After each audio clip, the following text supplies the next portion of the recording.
بسم اللہ الرحمن الرحیم۔ سبق نمبر 5 دعا کی اہمیت کے لیکچر نمبر 1 کے تیسرے حصے یعنی حصہ جیم کے ساتھ میں آپ کی اسلامیات کی ٹیچر حاضر ہوں۔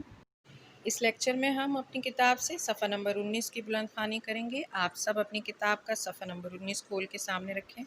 ہم جب آخرت میں اپنی ان دعاؤں کا ثواب دیکھیں گے جو دنیا میں قبول نہ ہوئی تھیں تو ہم تمنا کریں گے کہ کاش دنیا میں ہماری کوئی دعا قبول نہ ہوتی۔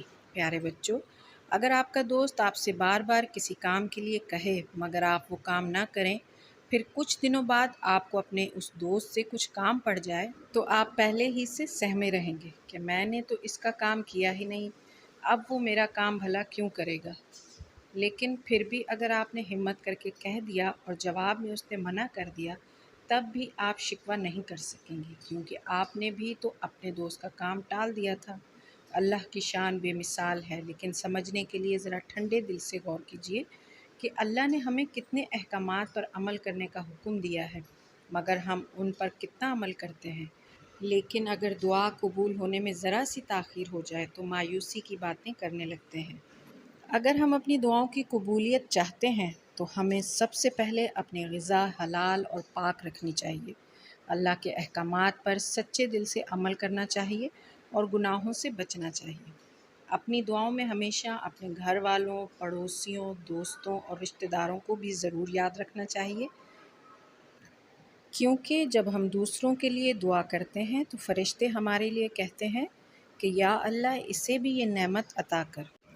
وہ دعا جو دوسرے کے لیے مانگی جائے وہ پہلے مانگنے والے کے حق میں قبول کر لی جاتی ہے۔ اگر اللہ کے پیارے نبی صلی اللہ علیہ وآلہ وسلم کے وسیلے سے دعا مانگی جائے تو دعا بہت جلد قبول ہوتی ہے۔ آپ صلی اللہ علیہ وآلہ وسلم نے ایک نابینا صحابی کو اپنے وسیلے سے دعا مانگنے کا طریقہ بتایا۔ جب آپ صلی اللہ علیہ وآلہ وسلم کے صحابی نے آپ صلی اللہ علیہ وآلہ وسلم کے وسیلے سے دعا مانگی تو اسی وقت ان کی آنکھوں کی روشنی واپس آ گئی۔ بچوں، جو دعائیں ہماری قبول نہیں ہوتی اس کا اجر ہمیں آخرت میں اتنا ملے گا کہ ہماری خواہش ہوگی کہ کاش ہماری کوئی دعا دنیا میں قبول نہ ہوتی۔ دعاؤں کی قبولیت کے لیے خلوص نیت کے ساتھ ساتھ غذا کا پاک اور حلال ہونا بھی ضروری ہے، نماز کا پابند ہونا اور گناہوں سے بچنا چاہیے۔ اس کے علاوہ دعا صرف اپنے لیے نہیں مانگنی چاہیے بلکہ اپنے گھر والوں، پڑوسیوں، دوستوں اور رشتہ داروں کو بھی یاد رکھنا چاہیے۔ کہا جاتا ہے کہ دوسرے کے حق میں کی گئی دعا مانگنے والے کے لیے پہلے قبول کی جاتی ہے۔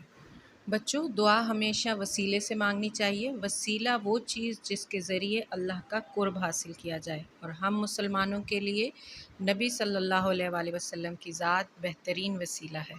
اور اس کی بہترین مثال یہ ہے کہ ایک نابینا صحابی نے حضور صلی اللہ علیہ وآلہ وسلم کے کہنے پر ان کے وسیلے سے دعا مانگی تو اللہ نے ان کی دعا قبول کی اور ان کی آنکھوں کی روشنی واپس آ گئی۔ کیا آپ جانتے ہیں اللہ کے نیک بندوں سے دعا کروانی چاہیے۔ حضرت عمر رضی اللہ تعالیٰ عنہ کو نبی کریم صلی اللہ علیہ وآلہ وسلم نے اپنی ظاہری حیات ہی میں یہ خبر دی کہ تمہارے پاس یمن سے کرن کا ایک شخص آئے گا، اس کا نام اویس بن عامر ہوگا۔ ان کے جسم پر 1 درہم کی مقدار کے برابر برص کی بیماری کا نشان ہوگا۔ وہ اپنی والدہ کی خدمت کرنے والے ہیں، اگر وہ کسی بات پر قسم کھا لیں تو اللہ اس کو ضرور پورا کرے گا۔ اگر ہو سکے تو ان سے دعا کروانا۔ حضرت عمر رضی اللہ تعالیٰ عنہ کے زمانے میں وہ تشریف لائے۔ حضرت عمر رضی اللہ تعالیٰ عنہ نے انہیں پہچان لیا اور پھر ان سے دعائے مغفرت کروائی۔ بچوں، اویس کرنی رضی اللہ تعالیٰ عنہ صحابی رسول اور بہت زیادہ عاشق رسول تھے۔ انہوں نے اپنی زندگی میں نبی صلی اللہ علیہ وآلہ وسلم کو نہیں دیکھا تھا، لیکن ان کی نبی سے عقیدت اور محبت کی وجہ سے انہیں صحابی کا رتبہ ملا۔ حضرت اویس رضی اللہ تعالیٰ عنہ کی والدہ بہت بوڑھی اور ناتواں تھیں، جن کی خدمت کی وجہ سے وہ کہیں بھی آ جا نہیں سکتے تھے، اور ان کے لیے حضور صلی اللہ علیہ وآلہ وسلم نے حضرت عمر کو بشارت دی کہ میرے بعد تمہارے پاس یمن سے ایک شخص آئے گا، تم اس سے دعا ضرور کروانا۔ اس سے پتہ چلتا ہے کہ نبی اور اولیاؤں کے علاوہ اللہ کے نیک بندوں کے وسیلے سے بھی دعا مانگنی چاہیے۔